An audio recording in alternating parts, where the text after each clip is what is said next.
Whoa, look at that Saturday sunrise. Isn't that nice? Okay, so it's not winter yet, but it's definitely getting close. So we are still waiting for the gas line to be hooked up.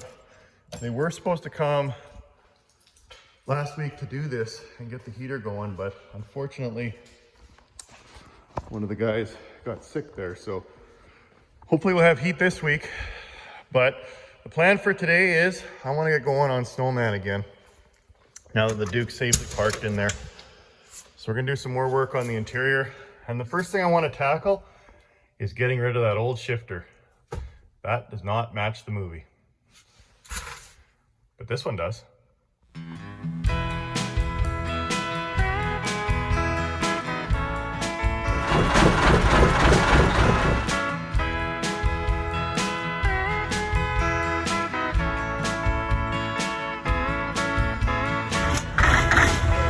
Yeah.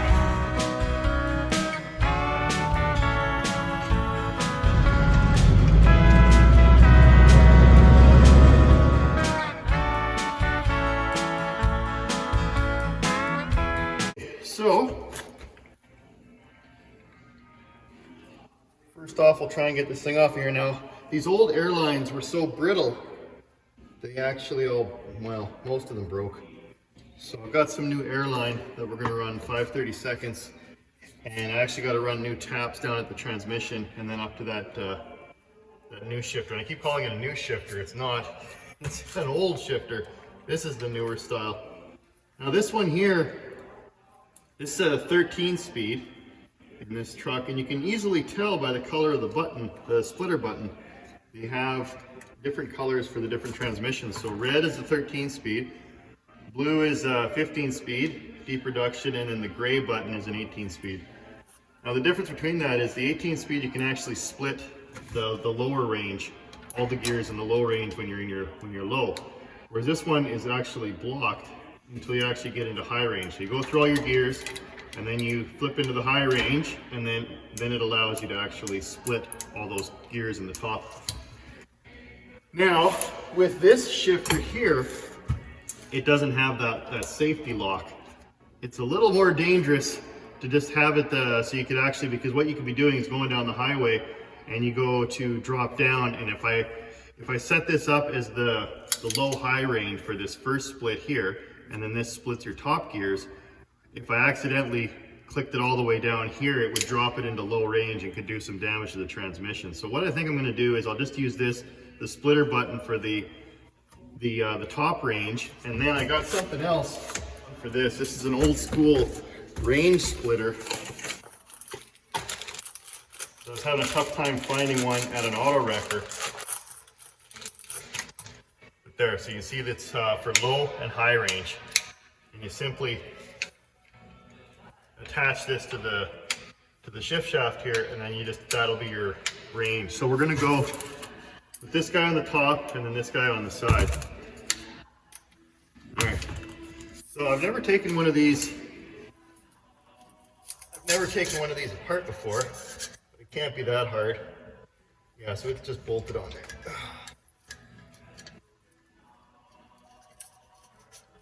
The lines are broken anyway. Now, I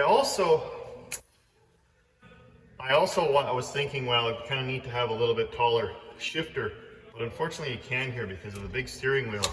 When you're in your low or in your reverse, it actually goes underneath the steering wheel. So if I had it taller, it would obviously hit there, so that's not going to work. And speaking of steering wheels, maybe we'll just take this off of here. I just had it temporarily mounted just so I could get it into the garage. Okay, that gives us a little more room. So I'll get the small wrench here and we'll take off the air lines, and hopefully this is the same thread and it'll just go right on there. If it's not, I might have to get some kind of adapter set up.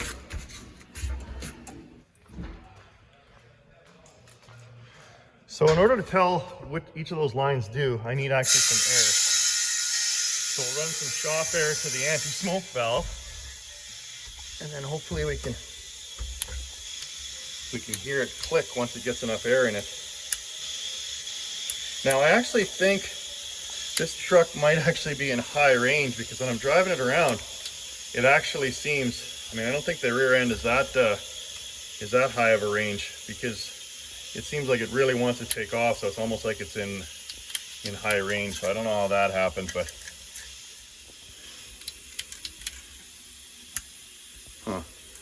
no, we got service air, but we don't seem to have anything going on with these guys. Let's go look underneath, see what's going on.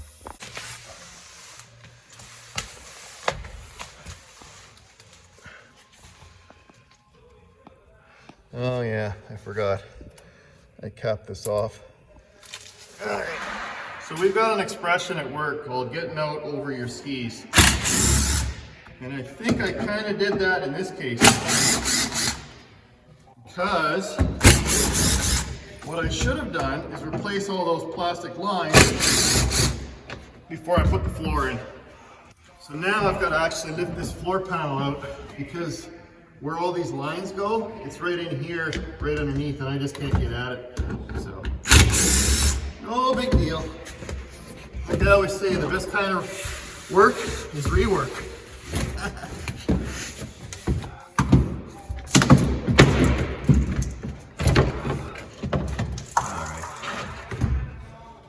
Lock that up, and then I can get at the solenoid inputs, and we can put new lines down.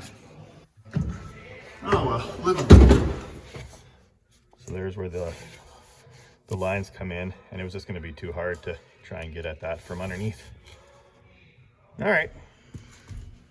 Okay, so this was the fitting that's down on the transmission. And here's the old line. It just has a little ferrule on it, and it would just go like so. So we're going to be upgrading from this old brittle line to a newer style with newer style fittings as well. So I'll be putting on these down on the transmission. And these are pretty slick actually, because you can reuse them. So the line just goes in, it just pushes in quite simply like this till it clicks, and then it's held in there. And then if you want to release it, you just give this a push. Yeah, it lets the line come back out. So that'll be handy for trying to sort out which of the four lines go where. And then same deal on the shifter, just a little smaller thread. It spins in like that, so we'll replace all of these. And same idea, the line will just click in. And then on this high-low range, same idea. So this should work. Hopefully we can sort this all out, and then you just use simple hose clamp to hold that on the shifter. All right, let's talk more work. So I cut the 4 lengths of line, and I just ran them through some quick conduit so it'll look decent going down the shifter, and then protect it a little bit underneath. So now what we can do is we'll hook up the 4 lines down below, and then I can put my floor back down, and then we can just play mix and match with the shifter until we get it right. All right, hopefully putting this floor in for the last time. Well, I guess until we put an 18 speed in this truck.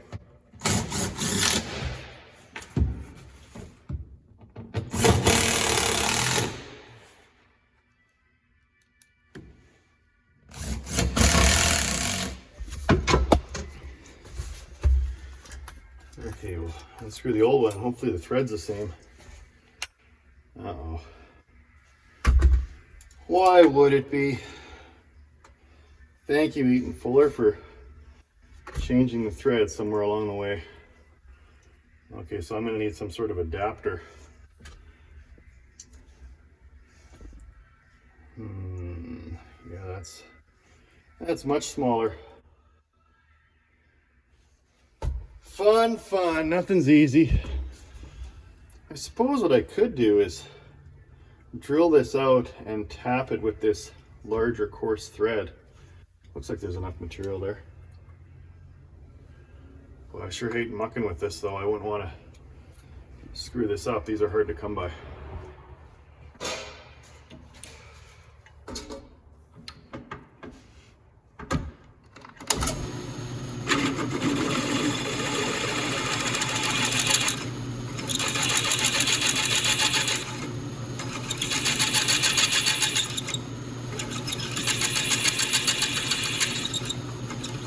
Nice soft aluminum.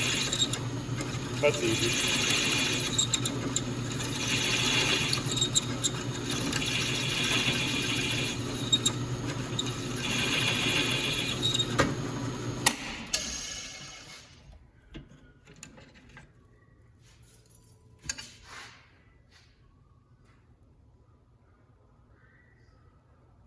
Okay. Let's see if we can run a tap in there now.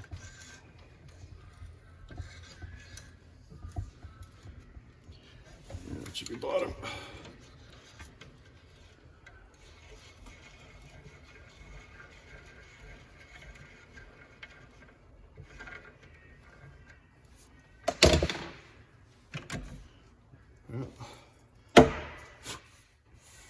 We'll go find out if that worked. Okay, moment of truth. See if this works. Oh, yes. That is awesome. Simple fix. Okay, so this is obviously the shifter from the movie. Now in the movie, if you actually pause it in the intro, when he goes to make the shift, you can see that they had black paint over it and it was starting to wear off a little. I think I'll leave it shiny chrome. We just got to clean this a little bit up here. I'm not going to bother throwing black paint on there. And then the other thing that I didn't like with the movie is they had the splitter button over on this side. And that's clearly the wrong side. I mean, your thumb's on this side, so you wouldn't want to reach around to do a shift like that. That just seems wrong. So the only thing I can think of that happened is the lock nut kept loosening off, and then as they were driving it just kept moving around farther and farther, and they just didn't bother to fix it. But I can't imagine that's such an easy fix. All you do is loosen the nut and turn it back and lock it down. So we're not going to go that movie authentic. We're going to just put it where it's supposed to be on this side.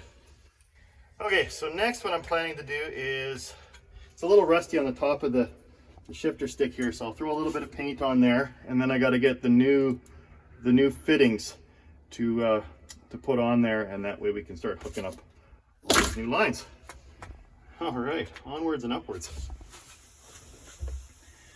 Okay, got a little shop air flowing.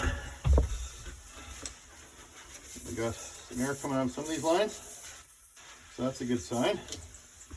Okay, so we got S. Do you think that's for supply?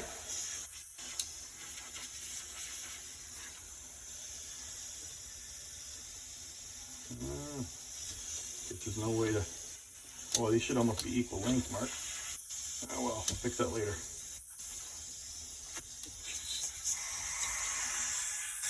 Now the question is whether or not this old shifter leaks.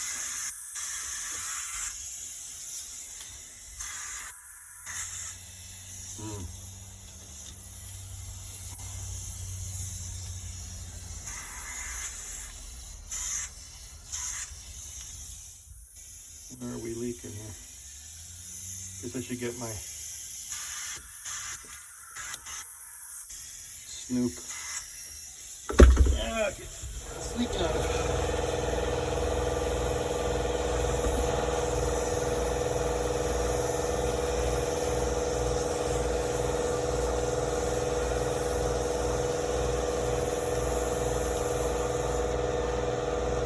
Easy fix. Push the line in farther, Mark. Okay.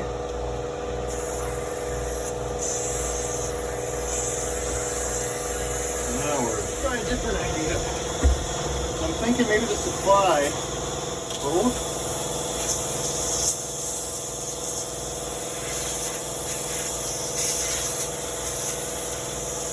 So the range selector is a big one. So I wonder if we do this.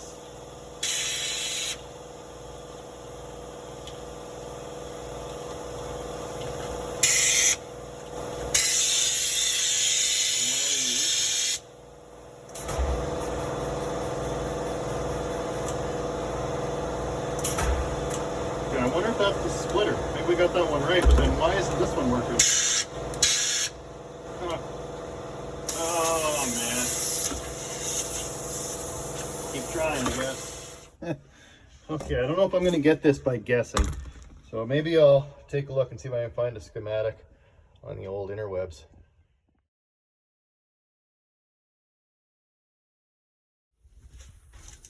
Okay, I think we're closing in on it. So this is the range, and when it goes into the high range, it starts sending air to these two. So this must be for the splitter. So let's see which one has air supply. That one has supply, so we'll put it in there. And then we should be able to put this one next to it. And then this should split. No. Nope.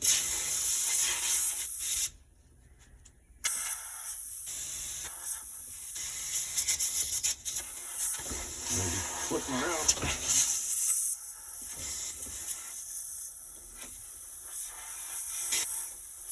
No, nothing over there.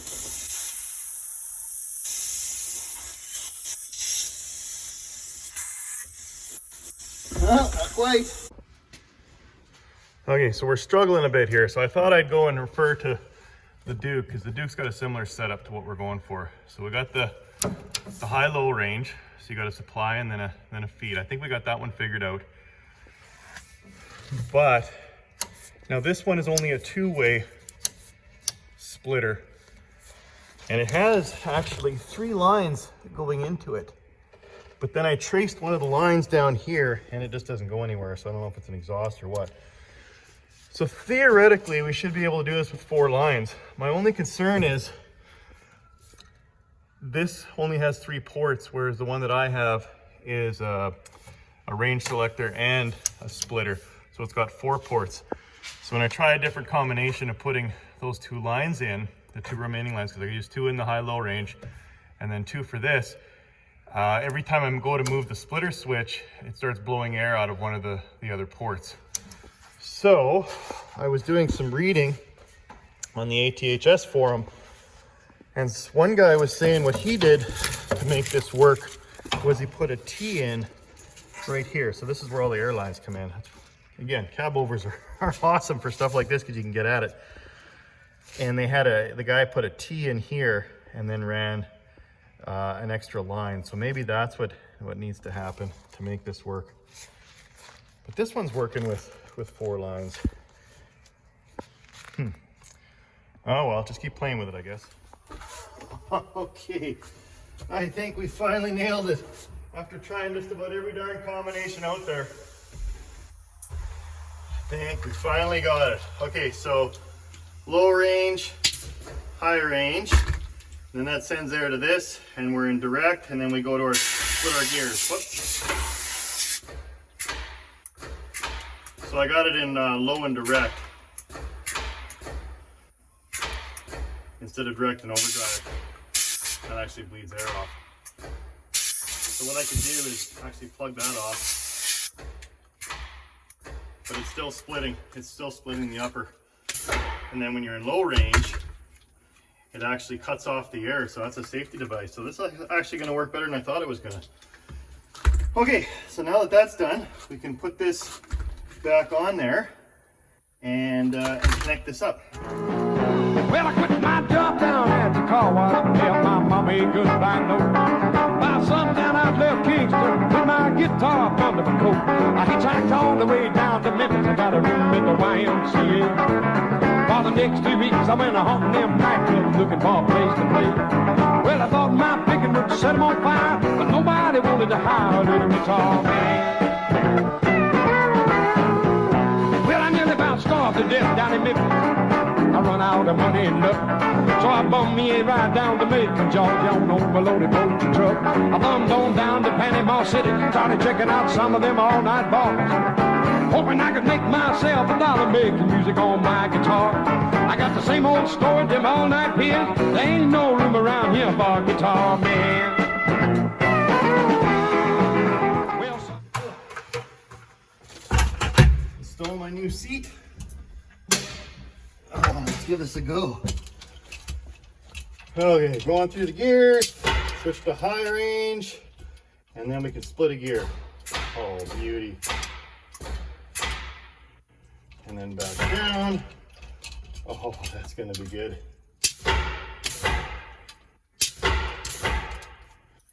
And when it's in low range, you can't accidentally split it, so that's good. I was worried about that. So it only feeds air to the splitter when you're in high range.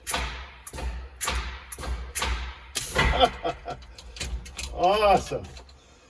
Okay.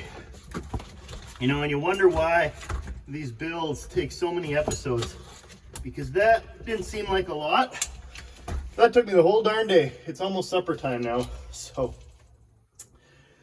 I guess we'll clean up and we'll get ready to tackle something else next Saturday. But there was a few things I wanted to talk about in regards to making this truck movie correct.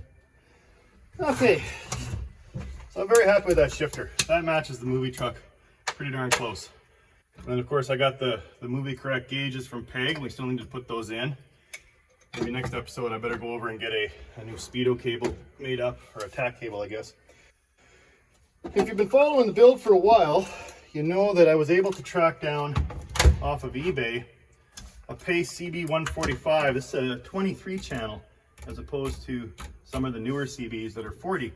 So this is the old school. This is the exact one that was used in the movie truck. So I was happy to get that. And then I found the Unisonic 790R RM calculator. And it actually still works.